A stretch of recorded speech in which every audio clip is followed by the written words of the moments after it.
अकेला एक अंबेडकर और उसकी मैगजीन्स, उनकी मैगजीन्स मूक न्याय हो, बहिष्कृत भारत हो, उनको भी पत्रिकाएं निकालनी पड़ी क्योंकि मेन स्ट्रीम मीडिया उनके खिलाफ था।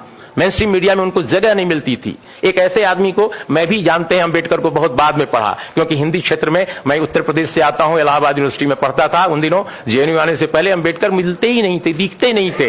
दुनिया भर के लोग मिल जाते थे, अंबेडकर कभी नहीं मिलते थे किताब की दुकानों पर। लेकिन जब से अंबेडकर मैंने पढ़ा तो मुझे महसूस हुआ कि हिंदुस्तान की धरती पर अनोखा स्कॉलर, एक ऐसा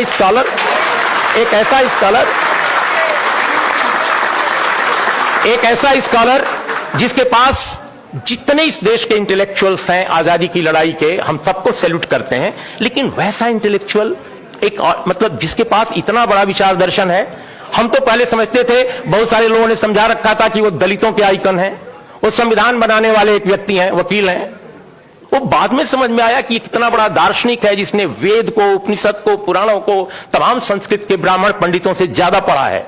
एक ऐसा आदमी जिसने पूरी दुनिया को समझा है, जिसके पास भारत को बदलने का एक नजरिया है, जो कहता है कि जाति के साथ जनतंत्र नहीं चल सकता। और उस अंबेडकर को लोगों ने जातियों का नेता बना दिया, जाति का देवता बना दिया।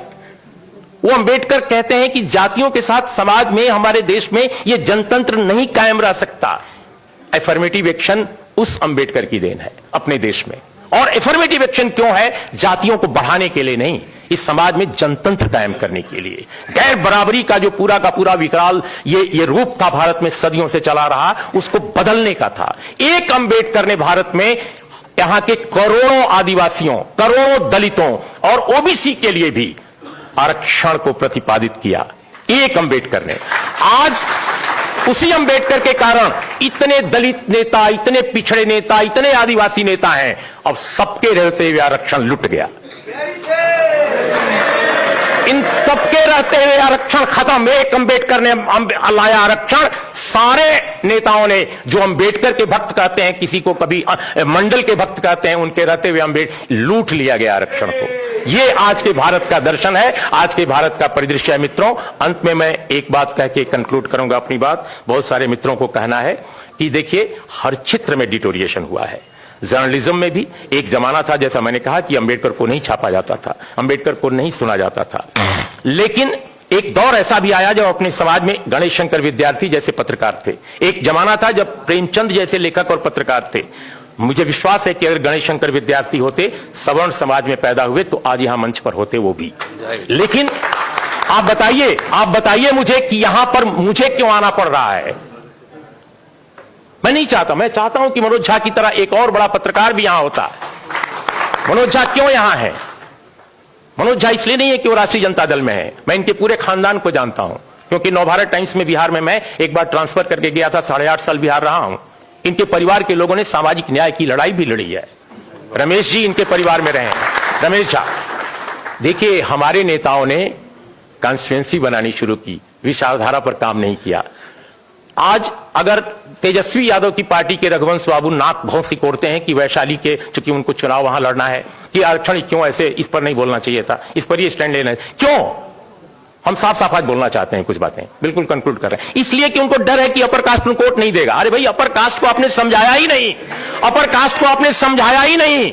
अपर कास्ट को भी समझाने की जरूरत है, क्योंकि जिस तरह की संरचना बनाई गई है इस देश में हिंदुत्व द्वारा, हिंदुत्व फासिज्म द्वारा, वो न केवल माइनॉरिटी के खिलाफ है, न केवल दलित के खिलाफ है, न केवल ओबीसी के खिलाफ है, बल्कि अपर कास्ट के खिलाफ है। अपर कास्ट को उसने जहरीला, उसके दिमागों में जहर घोल रहे हैं, उसको मनुष्य होने से दूर कर रहे हैं, अमानवीय बना रहे हैं। एक ऐसे समाज की रचना कर रहे हैं ये लोग, जो समाज न केवल विभाजित है, बल्कि इस देश को खंड खंड कर देगा। तो हमारे नेताओं ने अंबेडकर डायलॉग करते थे, अंबेडकर विमर्श करते थे। अंबेडकर को यह चिंता, वो तो बार बार उनको हराया गया, बाद में भी हराया गया, उसकी चिंता उनको नहीं थी। उनको चिंता यह थी कि समाज को कैसे हम दूर तक बदलें, इसके अंदर तक जाकर बदलें।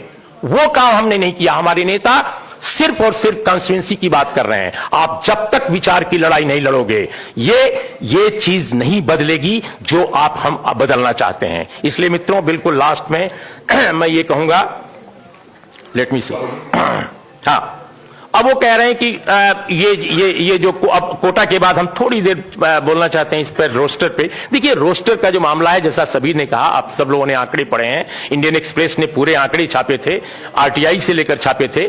0 प्रोफेसर है इस पूरे महादेश में ओबीसी का, 0 एसोसिएट प्रोफेसर 0, एसोसिएट प्रोफेसर 0। और अगर आप किसी अपर कास्ट के लड़के से बात कीजिए, नौजवान लड़के से, कहते हैं सारा ओबीसी खा गया हमारी सीटें। क्यों? क्योंकि जहर, ये जहर है जो ये मीडिया क्या है इस देश का? इस देश का मीडिया जो है, माफ कीजिएगा मैं मीडिया का हिस्सा 35 साल से हूं, इस देश का मीडिया